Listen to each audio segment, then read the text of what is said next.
This week we're reviewing the film Animal Factory, directed by Steve Buscemi. Animal Factory is a dramatic film about life in prison based off a book by real-life convict turned writer and actor Eddie Bunker, who also appears in the film. Eddie Bunker is a bit of a Hollywood legend. Movie fans might recognize Eddie Bunker from the film Reservoir Dogs, where he appeared with the director of Animal Factory, Steve Buscemi. Who do you play in Reservoir Dogs? I believe he's Mr. Blue.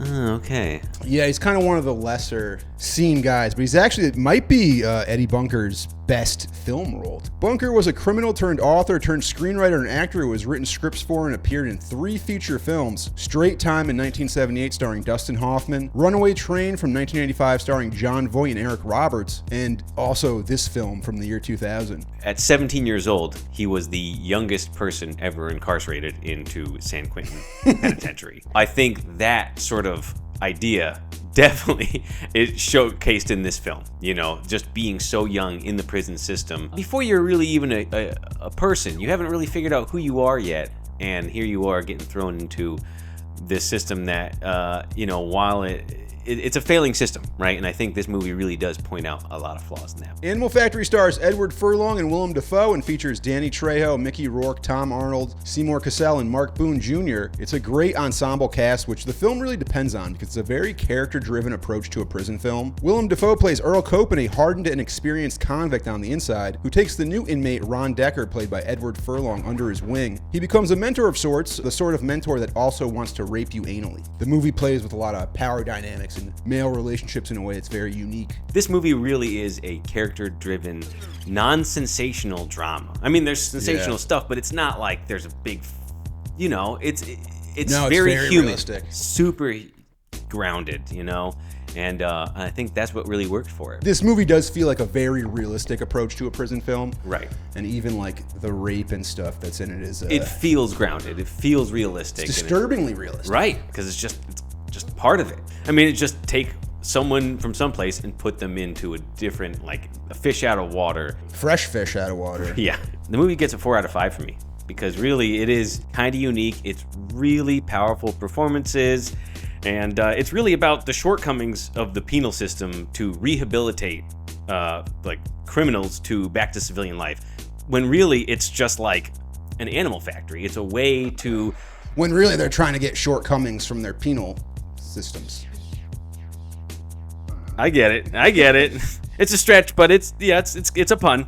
But instead it trains like criminals to become better like inmates within the system, better criminals amongst a society of criminals. Yeah, it's a big theme in the movie is that the rehabilitation aspect of prison is non-existent and actually makes you worse of a criminal. Right. You go in, this kid played by Edward Furlong goes in off of this minor drug charge, right, and he ends up murdering someone. Right. He turns to a murderer, and because he has to. He's put into a situation where he has to become a hardened criminal to survive. So prison does the opposite of what it's supposed to do and rehabilitate you. It makes you a worse criminal. Right. I mean, and then they tell him, we can't release you because now you're a danger to society. Right. You made me a danger to society by putting me in prison, where I would get raped by Tom Arnold. Right. Which is terrifying. Finger banged. Yeah. I like the Animal Factory as well. The movie is anxiety-inducing. It's extremely gross. The whole thing is full of like sweat and blood and cum. It's like watching a G.G. Allen performance. By the time I got to the part where Willem Dafoe was cutting himself and rubbing like fake shit everywhere, I had to take a break for a few minutes. I hear Willem's pecker is a lot bigger than Gigi's though. So Willem Dafoe apparently is packing quite a punch. This movie, it's not necessarily a huge surprise to see why it wasn't a major success during its theatrical run, but it is well done and compelling for sure. I will definitely recommend Animal Factory and give it 4 stars. Very solid prison drama from Steve Buscemi. This feels like one of those weird indie movies that used to get made back in the late 90s, early 2000s, but have kind of disappeared with the home video market. Oh yeah. You're not gonna make something like this anymore. No, well, it didn't make money when it was made in 2000. It lost a lot of money, but they used to make things like this, and they felt like a necessary part of the media economy, and it's kind of gone away. This movie cost like a little bit, like I think it was $3.5 million or something, and you look at the box office and it's like, it's a joke. It made like 40 grand or some shit. Probably made its money back on DVD, and also this might be the last great Edward Furlong performance, even though Animal Factory is very much Willem Dafoe's movie. Tom Arnold, you think of him as like a big goof. What a great Yeah. casting choice as the rockabilly rapist. Was it Buck Rowan or something? Yeah, Buck Rowan. Yeah, because usually Tom Arnold is the funny guy. He's a fat, funny guy. Here he's no like exception in this one. He's Still the slimmed funny down. guy. You think he's funny? Yeah, it was kind of a funny role. The sideburns were outrageous, but no, he's truly the despicable character of this movie. He's like the one kind of villain that we can be like, ugh, this guy. He's really got it coming for whatever's going to come to him. He's fucking terrifying, man. Oh, That is one of the scariest things ever. Yeah, man, to be cornered by Tom Just Arnold in a bathroom. big fucking Southern dude trying to have sex with your butt. No, thank you. No, thank you. No, thank you. I don't know. I feel like Furlong really didn't need to murder the guy. Oh no. No, both him and Baldy there were like ready to get out. They were ready to get out of prison. They were like on their last couple of weeks or whatever. Yeah, but do you want to get raped? No, he already didn't. He already got stopped being raped. You know what's gonna happen next time? Well, wasn't Tom Arnold like incapacitated? No, because they got stabbed. They attack him and they stab him, and the mistake is that Edward Furlong doesn't slit his throat. Right. Because if he never talked at all, nothing bad would have happened to them, and Edward Furlong maybe would have gotten out of prison a lot quicker. Right. But yeah, that's your option, is to get raped in the butt or get stuck in prison longer. It's really a shitty scenario. Yeah. No pun intended. A neat casting. In fact, can we talk about the casting a little bit? Yeah, sure. I was going to first tell people where they could watch Animal Factory. Sure, yeah. Animal Factory is pretty easy to find. It's available on Amazon Prime. There's been DVD and Blu-ray releases. I don't believe there's been a 4K release yet. Are you having an issue, Russ? Yeah, give me a second here. Did you break your penis? There's a paper towel somewhere. Yeah. It starts sweating out my palm. Oh. Weird. Yeah, it is weird. You should see a doctor about that. We started talking about Tom Arnold, and I just got all. You got excited about all that prison rape. You started self-lubricating. My palms were like, "Get ready, Russ. Get ready." The casting on Animal Factory was done by Georgianne Walken, Christopher Walken's wife, who, like I said, was a legendary casting director. And aside from Danny Trejo and Mickey Rourke and all these, well-known guys, they also cast this guy Jake LaBatz, who plays guitar and sings in the movie. Yeah, sure. Yeah, what a neat little weird scene. Yeah. Huh? He plays a couple times in the movie, and it feels so authentic.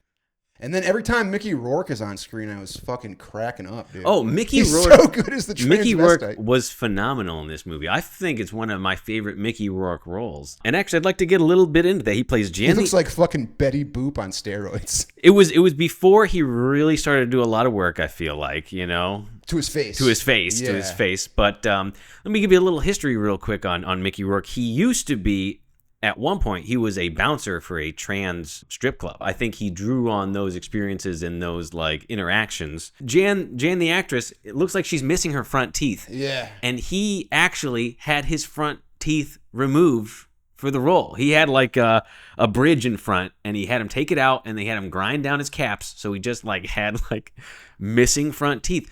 Wow, how dedicated. The whole thing, it's painfully realistic, right? Which makes it work so well. You could take stills of Mickey Rourke from this movie and just tell people that's just Mickey Rourke at the store now. Yeah. He's kind of evolved into just being pretty gender neutral. Yeah, right. Which happens to a lot of old people as they get older. Especially kind of like rock star sort of. Yeah, like an old man with long hair, it just looks like a woman. Often, right? And then like an old lady. I mean, I don't know, Gare. You don't think so? Men start getting more feminine as they get older, and women start getting more masculine. So it's almost like we meet in the middle, gender-wise, as we age. Okay, sure, yeah. Like I had a teacher in school, Mrs. who had a full mustache. Okay. And her husband basically looked like a woman. Oh, wow. So at some point, they just kind of flipped genders. That's interesting. That's how the boomers did it. Oh, okay. Yeah, sure. Nowadays, the thing is to change your gender when you're young. They just did it when they got into their 50s and 60s. Yeah. So once you're married and kids moved out. It's really a slight cultural difference. I don't know why everybody freaks out about it. I was hoping you were going to dress up like Earl Copen. I thought you were going to do a cosplay and come over with your head shaved, smeared in fucking shit. We get to the ending of this film. Edward Furlong basically gets screwed. He's going to be stuck in prison for a long time, and he escapes, and Earl has a chance to escape. But Earl doesn't want to escape. No. Because Earl's once you're king of the castle. institutionalized, yeah, he would not fare well outside of prison. No, he's figured it out. He's gamified being in prison, and he is kind of in charge. You know, there's even a line at the end. What is the line? I forget what. Yeah, the line from Paradise Lost where it's like better to reign in hell than to serve in heaven. Exactly. Better to rape 20-year-old boys in hell than to, work at Target in heaven. I guess is. Oh God, is Target in heaven? Yeah. What do you think they got Walmart up there? Come on. No. Target nice. is the nicer of them.